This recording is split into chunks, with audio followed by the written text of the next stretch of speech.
Elle a donné toute sa vie aux autres et elle est morte dans le silence, oubliée de tous. Pourtant, dans une autre vie, bien loin des tôles rouillées et des marmites en aluminium, elle avait croisé un homme qui allait changer le monde.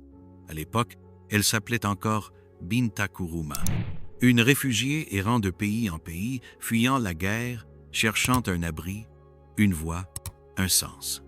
C'est dans un centre d'accueil catholique en Amérique latine qu'elle fit la rencontre d'un jeune prêtre argentin au regard doux mais déterminé. Il s'appelait Jorge Mario Bergoglio, qui plus tard deviendra le pape François. Elle l'appelait El Cura Loco, le prêtre fou, parce qu'il dansait avec les enfants et lavait les pieds des mendiants. Lui, il l'appelait Hermana de Fuego, la sœur de feu. Pendant des mois, ils ont parlé, partagé des repas, des douleurs, des silences. Il lui avait dit un jour, le monde connaîtra ton nom, peut être pas dans les livres, mais dans les cœurs. Puis, la vie les a séparés. Elle est repartie vers l'Afrique. Lui est devenu le pape François.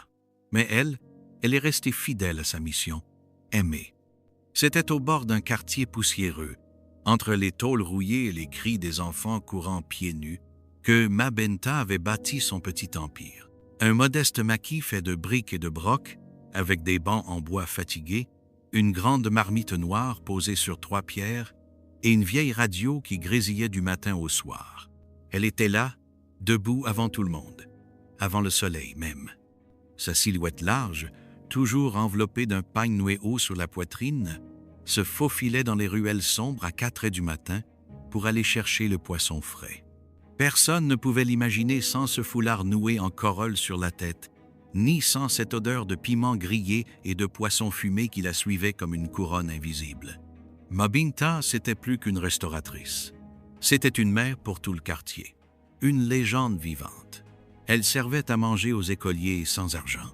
Elle donnait du crédit aux jeunes apprentis. Elle soignait les plaies. Elle réconfortait les mères battues. Tout le monde, absolument tout le monde, avait mangé un jour chez Mabinta. Mais voilà, dans ce genre d'histoire, les piliers finissent souvent écrasés sous le poids de ceux qu'ils ont portés. Tout a commencé un vendredi. Le genre de vendredi où l'air est si lourd que même les mouches volent au ralenti. Mabinta n'avait pas ouvert. Pas de marmite, pas de feu, pas de rire grave dans la ruelle. Au début, on a cru qu'elle était malade, mais personne ne s'est déplacé. Personne ne s'est inquiété plus que ça. Elle avait toujours été forte, non? Ce n'est que 3 jours plus tard, quand une odeur étrange s'est mêlée à celle du charbon froid, que des voisins sont entrés dans sa cour. Ils l'ont trouvée là, allongée sur sa natte, le regard fixé au plafond, figé dans un silence éternel. Pas de famille, pas d'enterrement digne, pas de cérémonie, juste un appel à la mairie et une voiture banalisée qui est venue l'emporter comme on ramasse un débris sur la chaussée. Et pourtant, l'histoire de Mabinta ne commence pas avec sa mort. Elle commence bien avant, dans un autre pays, dans une autre vie. À l'époque, elle s'appelait encore Binta Kuruma. Elle avait 19 ans, de grands yeux curieux et des rêves en bandoulière. Sa famille tenait un petit commerce de tissus. Elle adorait danser le soir sur le toit, pendant que les étoiles s'amusaient à briller juste pour elle. Mais la guerre a tout pris. Une nuit, des hommes en uniforme ont brisé la porte. Elle n'a jamais su si c'était des rebelles ou des soldats. Elle a juste entendu les cris. Elle a vu le feu. Elle a couru. Et quand elle est revenue, tout avait disparu. Maison, famille, vie. Elle a fui à pied, sans chaussures, avec juste une natte roulée sur le dos et une boîte de sardines vide. Elle a recommencé à zéro.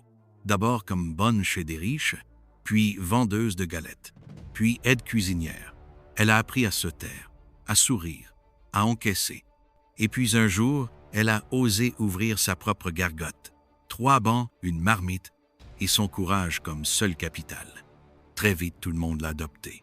Elle riait fort. Elle grondait les voleurs. Elle offrait à manger aux enfants abandonnés. Elle s'occupait de tout le monde, sauf d'elle-même. Elle aurait pu s'arrêter là, ouvrir un vrai restaurant, faire fortune. Mais non. Chaque fois qu'elle gagnait un peu, elle aidait. Elle envoyait un jeune à l'école. Elle payait les médicaments d'un ancien. Elle rachetait les dettes d'une voisine. Toujours les autres avant elle. Avec le temps, ses mains sont devenues rugueuses, ses genoux douloureux, son rire plus rare. Les enfants qu'elle avait nourris grandissaient. Certains partaient en ville, d'autres oubliaient. Le quartier changeait, les maisons se muraient, les regards se détournaient. Plus personne n'avait le temps de venir l'écouter, encore moins de l'aider. Un soir, elle a fait une chute dans sa cour. Elle est restée là, au sol, pendant 1 heure entière. Un enfant est passé, l'a regardée et a continué son chemin. Elle ne demandait rien, mais elle espérait. Chaque matin, elle traînait un peu plus avant d'ouvrir sa marmite. Chaque soir, elle restait un peu plus longtemps à regarder la route. Rien, pas une visite, pas une main tendue. Son cœur s'est tu dans la nuit.